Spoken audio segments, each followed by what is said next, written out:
Hola, bienvenido a Observatorio Cotidiano. Soy Fernando Castañeda y el día de hoy vamos a hablar de un asunto que evidentemente involucra a todos los mexicanos, las elecciones del 4 de junio. Para platicar precisamente sobre las elecciones y todo lo que gira alrededor de estas elecciones, nos acompañan hoy, tengo el gusto de presentar a la doctora Rosa María Mirón Lince, que es coordinadora hoy del Posgrado de Estudios Políticos y Sociales de la UNAM.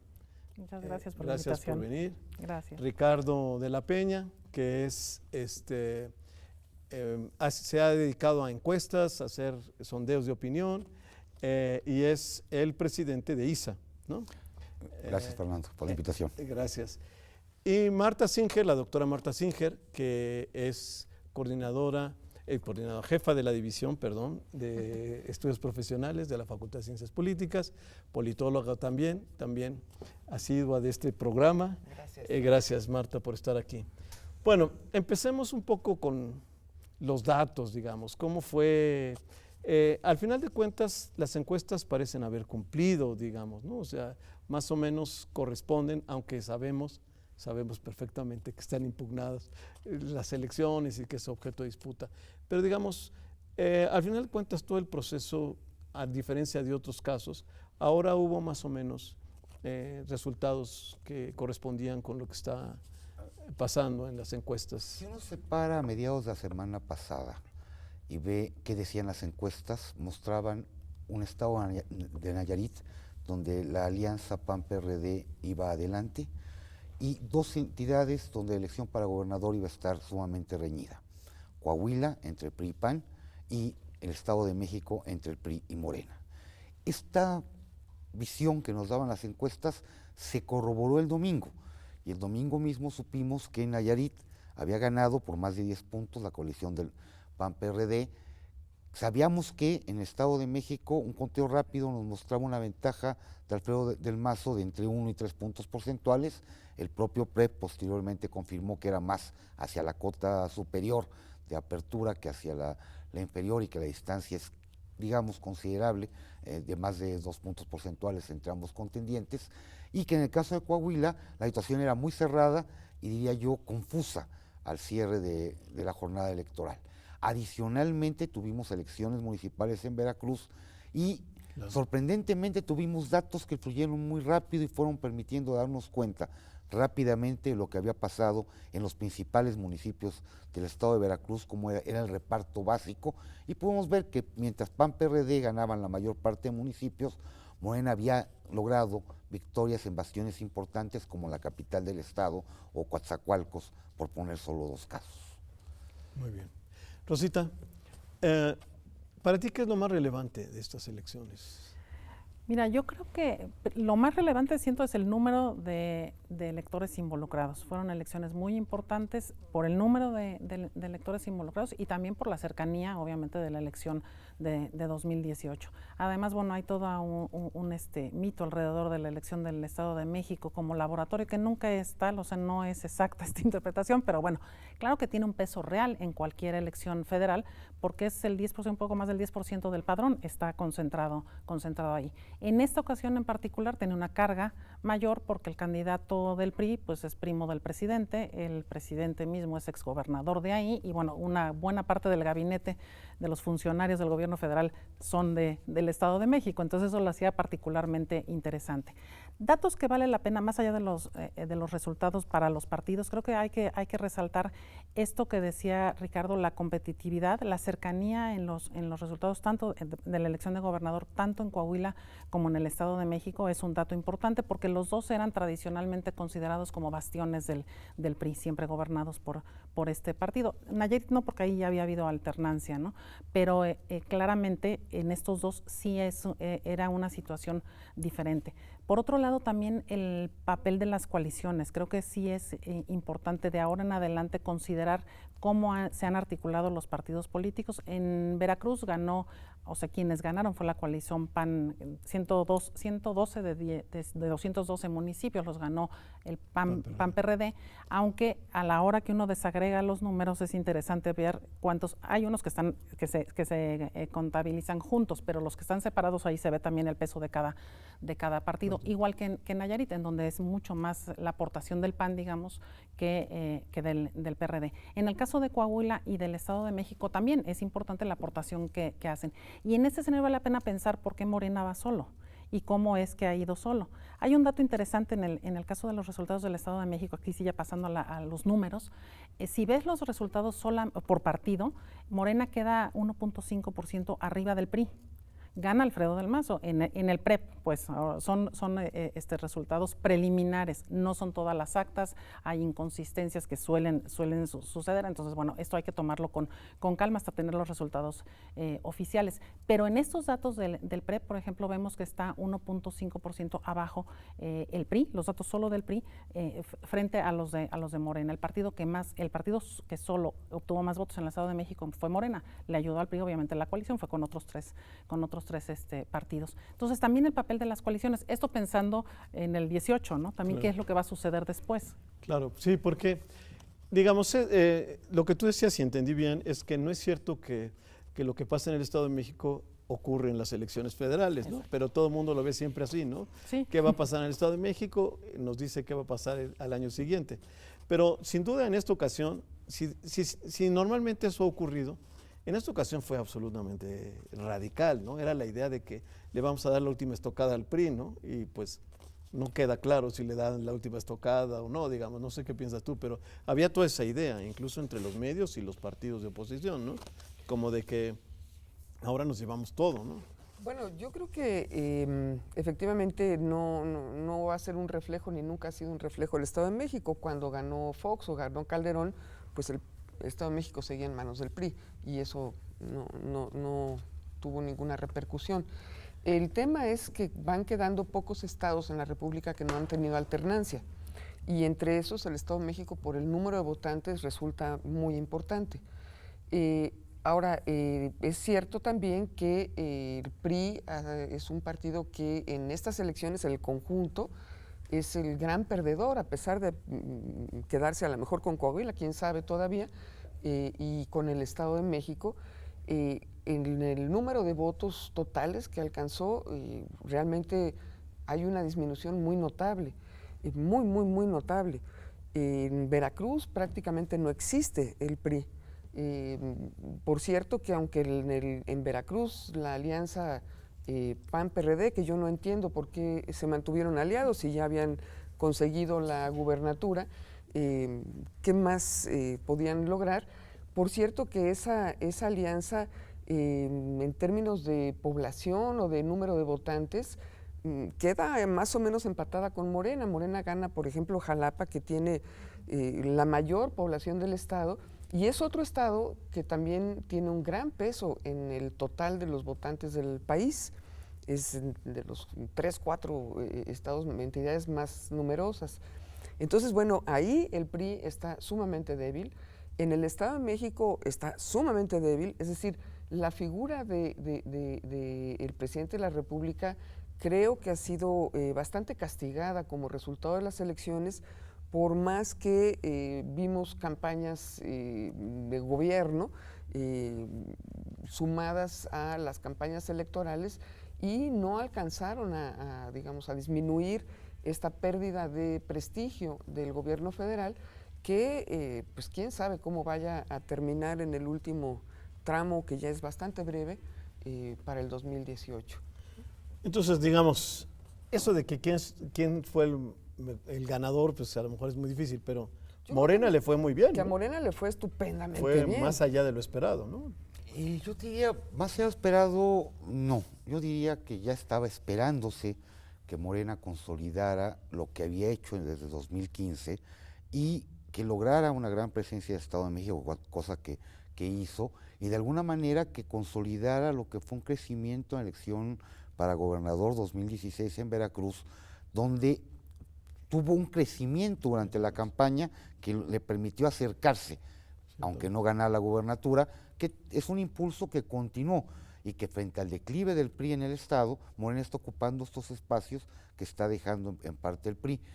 Es de pensar que, bueno, Estado de México, al margen de si ganara o no ganara, estamos hablando de un Morena que obtiene más del 30% de los votos.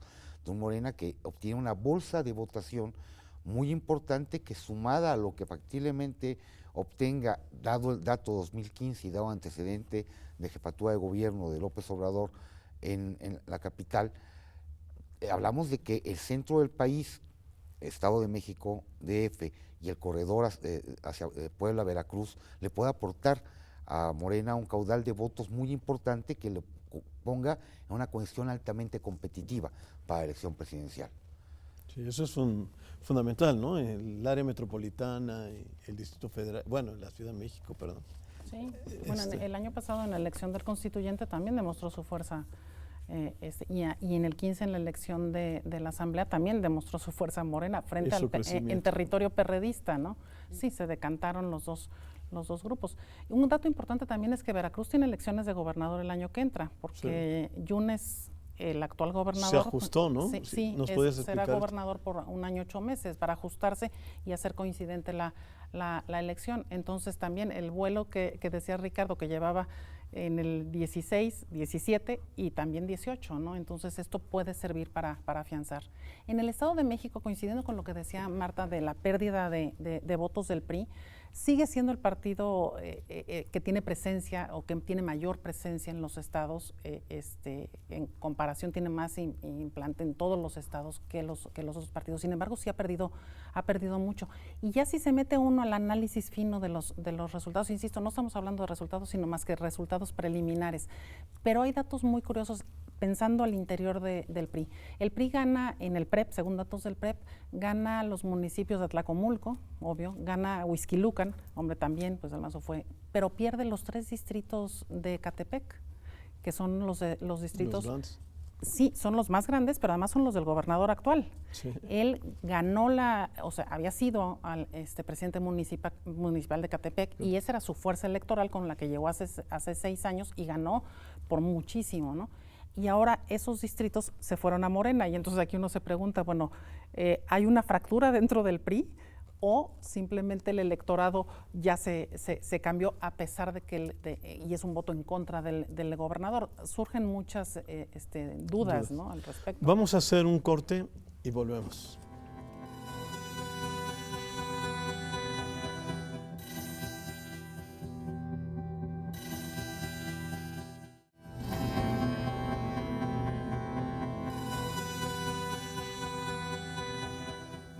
Regresamos. Marta, tú ibas a comentar sobre asunto de la... Sí, yo iba a comentar que el crecimiento de Morena es un crecimiento que ha tenido muchos años de atrás de construcción, ¿no? Desde el 2006 quizá, y no ha parado López Obrador de ir a hacer visitas a todo el país. Y la construcción de Morena tuvo que... una estructura, porque fue generando una estructura, digamos, ¿no? Y la construcción del partido, bueno, pues tuvo que esperar, porque la ley electoral no permite hacer partidos muy fácilmente y hay que esperar hasta que tocan los turnos. Y de alguna manera, pues está recogiendo lo que ha estado trabajando durante muchos años. Creo que ahí también muchos se preguntan por qué no fue en alianza con el PRD. Y yo creo que esa alianza con el PRD va a ser muy difícil para el 2018, porque el PRD ha optado por una vía pragmática, no importa con quién se acerque ni a qué, y ha hecho pactos que han dejado muy insatisfecho, digamos, a un sector importante de la izquierda, que es la que ha ido recogiendo López Obrador en el camino, ¿no? En los últimos meses, incluso durante la propia temporada de las campañas electorales, vimos o escuchamos voces increíbles, digamos, que hubieran estado mucho más a la derecha en otro momento, apoyando la candidatura de la maestra Delfina y por supuesto el empuje de Morena hacia adelante, sectores empresariales, intelectuales que en otras ocasiones se habían mostrado muy críticos de López Obrador, y ahora pensando realmente que podía ser una figura importante para el 2018. Yo creo que eso todavía, a pesar de los resultados que puedan derivarse por el trato que las instituciones otorguen a la revisión de votos que se ha pedido y al escrutinio de las pruebas que se presenten ante los organismos competentes, a pesar de eso, creo que podría dar lugar a que un mayor número de personas se sumaran como una opción de transformación que no la tuvo el PAN en su momento con 12 años de gobierno federal, y que el PRI en su regreso en este último sexenio pues realmente ha pasado por una situación sumamente adversa para levantar buenas expectativas hacia el futuro, ¿no? Sí, es impresionante cómo cambió, ¿no? Porque el PRI empezó muy bien en Peña Nieto, ¿no? Sorprendió a mucha gente y generó entusiasmo, y de repente, pum, vino Ayotzinapa y muchos otros más asuntos y la situación. Pero entonces, digamos, la lectura es que hay una sensación de crisis y que, o de corrupción o de hartazgo. Un dato muy interesante es que nosotros en el proyecto de voto informado, que también es de la facultad y de la UNAM, es otro proyecto que tenemos, en las entrevistas y en los sondeos que se hicieron, el tema que dominaba era el tema de la corrupción, ¿no? O sea, tú puedes decir, bueno, pues la pobreza, el problema de la desigualdad, etcétera, ¿no? Inseguridad, muchísima, ¿no? También salía, por supuesto, era un tema importante, pero el tema de la corrupción aparecía como un tema central, ¿no? Y ese también es un factor. Y trajeron a Borges justo el domingo en la noche. Bueno, no lo han traído, pero lo atraparon en lo Panamá. Lo encontraron, sí, el día Pero de bueno, las elecciones. si uno se pone a ver en particular la elección de Veracruz, donde hay municipios en que el PRI cayó hasta un quinto lugar y donde prácticamente desaparece ese partido político, ya no es un contendiente efectivo, hablamos de que sí hay un electorado atento al fenómeno de corrupción que está dispuesto a castigar los actos de corrupción con el retiro de un respaldo electoral hacia el partido que es responsable de dichos actos. No es que la corrupción sea el único elemento, desde luego la inseguridad, desde luego la pobreza, el problema de falta de crecimiento económico, en fin, hay una serie de elementos que están en la palestra, pero claro que la corrupción es un elemento esencial, es un elemento definitivo a la hora de inclinar la balanza por uno u otro gobernante, y si vemos una actitud de los ciudadanos de terminar castigando a quienes ejercen un gobierno, al parecer del público o al parecer de la evidencia, un gobierno corrupto. Pero ahí lo de Coahuila es inexplicable, ¿no? Es decir, que en la competencia el PRI haya quedado tan cerca de la oposición, en la alianza, o sea, en Coahuila debió haber sido también igualmente castigado y no ocurrió de la misma manera. No es idéntico, y yo creo que además el escándalo de Duarte y la magnitud de las cifras manejadas en torno a Duarte y los daños efectivos hacia el suministro de servicios públicos que se acusó al gobierno de Duarte fue algo muy peculiar. En el caso de Coahuila hablamos de la familia Moreira y su presencia en el Estado, pero también hablamos de un Estado en el cual de un viejo panismo que había logrado ser competitivo, se había debilitado y el PRI había vuelto a ser un partido prácticamente hegemónico en la entidad, y ahora estamos viendo una situación de clara competencia, de clara ruptura de esa condición mayoritaria y una disputa real por el poder que no teníamos antes, que es un poco también lo que pasó en el Estado de México. En el Estado de México tenemos un PRI que obtuvo más del 60% del voto apenas 6 años atrás, y ahora, si uno ve los datos electorales, mitad, ¿no? Casi, el ¿no? reparto es muy similar, siempre y cuando uno considere que Morena más PRI era lo que antes era el PRI. ¿Sí? El PRD andaba por ahí mismo, por torno al 15%, 18%. Bueno, el PAN cayó Y el PAN brutalmente, ¿no? No, el PAN de Luis Felipe Ramos Mena obtuvo un 11%, el de Durán obtuvo un 11%, el de Josefina obtiene también un 11%. Estamos hablando de un PAN que en la gobernatura ha estado manteniendo este rango. Lo que vemos es la ruptura de este 60% que tenía el PRI en 2 paquetes, uno para Morena y otro para el PRI. No necesariamente hablamos de que todo el voto Morena sea del PRI, sino de que en el reparto agregado esto es lo que ocurrió, y de una condición de un predominio por casi 50% más del voto, estamos viendo ahora una actuación de franca división de fuerza, donde todavía el PRI estamos viendo lo que es competitivo en casi todos los estados del país, que es una de las 2 principales fuerzas, pero cada vez con menor capacidad de mantenerse como el partido mayor, y vemos un descenso en el número de gubernaturas que está teniendo el PRI a lo largo de los últimos años. Bueno, una cosa que, y ustedes me corrigen si estoy equivocado, Entiendo que por primera vez el PRI perdió la mayoría de gubernaturas el año pasado, ¿no? Exactamente. Y ahora suma uno más, independientemente de las Resta otras dos. una, Sí. O sea, se 14. resta, sí, se le resta una más, ¿no? Cae todavía más en ese sentido, ¿no? Sí, claro. Eso es un dato también importante, visto más allá de la coyuntura. Sin duda, y creo que tú lo decías también, ¿no? El PRI sigue siendo un partido que es el partido que sigue siendo el de más presencia a nivel nacional, digamos, ¿no? O sea, siempre está contendiendo con alguien, con el PRD, con Morena, con lo que sea, pero el PRI, digamos, es un partido que tiene estructura. Alguien dijo algo así que llega como los camiones de la Coca-Cola, ¿no? Hasta, ¿no? Llegan a todas partes. Bueno, pero no deja de ser significativo en ese contexto, esa gran estructura o esas grandes estructuras que están perdiendo, ¿no? Porque al final de cuentas, sobre todo el año pasado, pero hoy todavía sigue en esa misma línea, en el sentido de lo que ustedes están diciendo, sigue perdiendo presencia y está cayendo de manera significativa, ¿no? Sí, y además, bueno, lo que decíamos hace rato, se acerca a aliados, coaliciones muy frecuentemente. En Coahuila es increíble, fue con los dos partidos grandes o razonablemente grandes, el Verde y Nueva Alianza, con los que ya aparecen grupos siempre, y con 4 partidos locales. O sea, son el PRI y 6 partidos más. Son 7 partidos los que apoyaron a Riquelme. Entonces, es una coalición enorme. Y yo quisiera aquí señalar algo.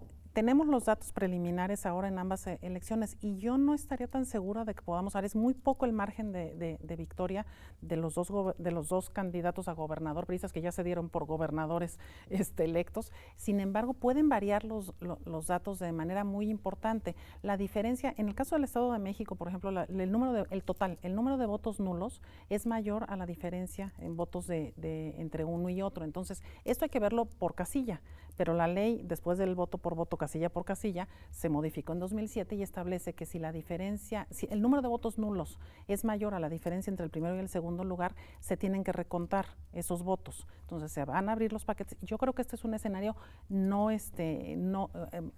muy frecuente, que se va a repetir en muchas ocasiones. En el caso particular de Coahuila, la boleta electoral era una cosa impresionante, porque los 7 partidos se pueden hacer muchas combinaciones de ello, como lo resolvió el Instituto Electoral, fue poniendo todos los partidos, y el funcionario de casilla tenía que marcar, porque si tú votabas por 3 de esos partidos, o por 2, o por todos, o por 5, en las combinaciones que tú quisieras, era un voto válido. Yo dudo mucho que todos los funcionarios de casilla hayan tenido la capacidad y la tranquilidad y la mente fresca a las 10 de la noche, a las 12, a la hora que tuvieron que hacer el recuento de votos, de establecer qué voto era. Entonces, pues, se me hace que podemos esperar variaciones ahí, porque creo yo que puede haber votos nulos que no lo fueron, registrados como votos nulos que no lo fueron, y al revés también. Entonces, en este sentido, y en el Estado de México, la cercanía, la presencia de votos nulos y la cercanía de los resultados también puede hacer que se recuenten a un número X de casillas, ¿no? Que no lo sabemos todavía. También resulta muy interesante que si la queja mayor de la oposición es que se emplearon recursos públicos para la elección, y vino la cargada de toda la presencia de los gobernadores, de los funcionarios públicos del gobierno federal y demás, pues es impresionante que hayan alcanzado tan poca diferencia de votos, ¿no? Ya sea para arriba o para abajo. Es decir,